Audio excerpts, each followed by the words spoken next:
Hello students, welcome to the channel. আজ আমি তোমাদের ক্লাস 10-এর আয় আর বেঁধে বেঁধে থাকি কবিতাটি নিয়ে চলে এসেছি। লাইন তুলে আলোচনা এবং খুব ভালোভাবে সহজে তোমরা আয়ত্ত করে নিতে পারবে এই কবিতাটি যদি তোমরা একবার ভিডিওটি দেখে নাও। তো ভিডিওটি দেখার আগে তোমরা যদি এই চ্যানেলে নতুন হয়ে থাকো, চ্যানেলটি সাবস্ক্রাইব করে দিও, ভিডিওটি ভালো লাগলে একটি লাইক করে দিও, আর বন্ধুদের সাথে শেয়ার করতে ভুলো না, আর কমেন্টের মাধ্যমে জানিও ভিডিওটি কেমন লাগলো। তাহলে চলো ভিডিওটি শুরু করা যাক। আয় আরো বেঁধে বেঁধে থাকি। কবি হলেন শঙ্খ ঘোষ। এর মূল কাব্যগ্রন্থ হল জলই পাষাণ হয়ে আছে। এই কবিতার মূলত বিষয়বস্তু রয়েছে কবি সমাজ ব্যবস্থার সংকট মুহূর্তের এক প্রতিচ্ছবি ফুটিয়ে তুলেছেন। কবিতার মধ্যে সামাজিক, রাজনৈতিক এবং অর্থনৈতিকভাবে বিপন্ন মানুষের কথা তুলে ধরেছেন সমাজ সচেতন কবি। এই সব দ্বারাই কবি বলেছেন যে আয় আরো বেঁধে বেঁধে থাকি এবং হাতে হাত রেখে সবাইকে একসাথে বিপদ পার করতে বলেছেন কবি। তাহলে দেখো স্টুডেন্টস, আমি লাইন ধরে ধরে পড়ছি, তোমরা শোনো। আমাদের ডান পাশে ধস, আমাদের বাঁয়ে গিরিখাত। মানে হচ্ছে আমাদের ডান পাশে পথ ধসে রুদ্ধ হয়ে গেছে পথ। আরেকটা কি না, আমাদের বাঁয়ে গিরিখাত, গিরিখাত দ্বারাও আমাদের বাঁ পাশে বাঁধাপ্রাপ্ত হয়ে আছে পথ। আমাদের মাথায় বোমারু, মাথার ওপরটাও আকাশ নিরাপদ নয়, যেখানে বোমারু বিমানের আনাগোনা রয়েছে। পায়ে পায়ে হিমানির বাঁধ, আমাদের পথ নেই কোনো, আমাদের ঘর গেছে উড়ে। বলছে পায়ে পায়ে হিমানির বাঁধ রয়েছে, মানে বড় স্তূপ রয়েছে, এবং আমাদের যাবার কোনো পথ নেই। আমাদের ঘর সব ছন্নছাড়া হয়ে গেছে এবং গৃহহারা হয়ে গেছি সবাই।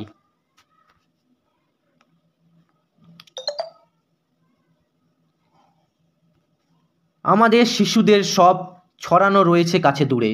শিশুদের সমস্ত কিছু যত ছিল, শিশুদের সমস্ত জিনিসপত্র সব কিছু ছড়িয়ে রয়েছে কাছে দূরে। আমরাও তবে এইভাবে এই মুহূর্তে মরে যাব নাকি? আমাদের পথ নেই আর, আয় আরও বেঁধে বেঁধে থাকি। শিশুরা বলছে আমরা মরে যাব নাকি তাহলে এইভাবেই? আমাদের আর তো যাবার কোনো পথ নেই। তাহলে সবাই চলো আমরা একসাথে মিলেমিশে একের ওপর হাত রেখে বিপদমুক্ত হয়ে বেঁচে থাকি এবং সমস্ত বাধাকে পার করতে পারি।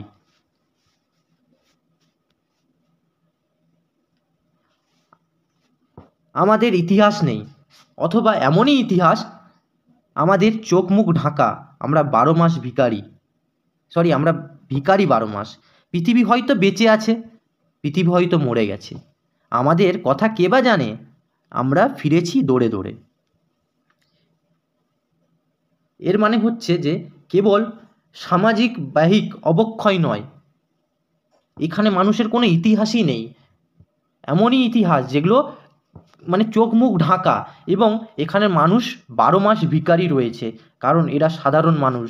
এরা না খেতে পেয়ে এখানে এক বাঁচার আশা নিয়ে রয়েছে, এবং পৃথিবী হয়তো মরে গেছে, পৃথিবী হয়তো বেঁচে আছে, বা পৃথিবী হয়তো মরে গেছে। এর মানে হচ্ছে যে আমরা এখানে বেঁচে আছি, পৃথিবী হয়তো মরে গেছে বা পৃথিবী হয়তো বেঁচে গেছে। আমাদের কথা কে বা জানে? আমরা ফিরেছি দৌড়ে দৌড়ে। বলছে আমাদের কথায় কেউ কোনো খোঁজ রাখে না, এবং আমরা কিভাবে বেঁচে আছি এটাও কেউ জানার চেষ্টা করে না। আমরা বাঁচার আশায় ফিরছি আস্তে আস্তে। কিছুই কোথাও যদি নেই, তবু তো কজন আছি বাকি।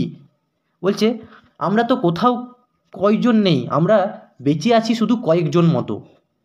মানে তাদের যতজন ছিল সব মারা গিয়েছে, শুধু কয়েকজন বেঁচে আছে।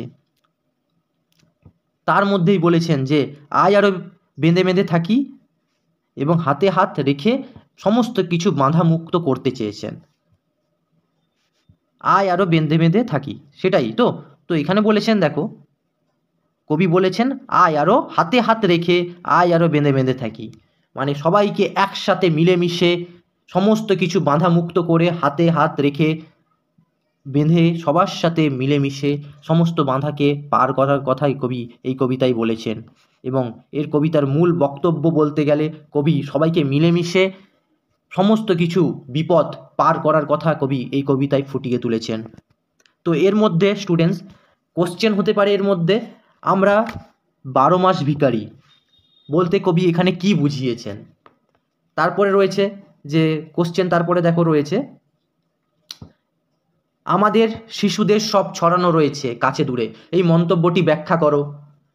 বা লং কোশ্চেন নিতে পারে, আমাদের শিশুদের সব ছড়ানো রয়েছে কাছে দূরে, কার কোন কবিতার অংশ, মূল গ্রন্থের নাম কি, পাঠ্য কবিতা অনুসারে পঙ্গটি দুটি তাৎপর্য বিশ্লেষণ করো।